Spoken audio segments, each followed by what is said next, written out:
Sunday na naman. Dati pag Sunday, alam ko na agad kung saan mapupunta pera ko. Sa alak. Pang masakit, akala ko masaya ako. Welcome back sa Day 6 ng The Badger Project. Rest day natin ngayon. Akala ng iba, rest day ibig sabihin wala ka nang ginagawa. Pero para sa akin, dito nagsisimula yung laban.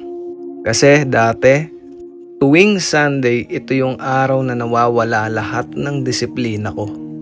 Ngayon, bago ang lahat, nagsisimba muna ako.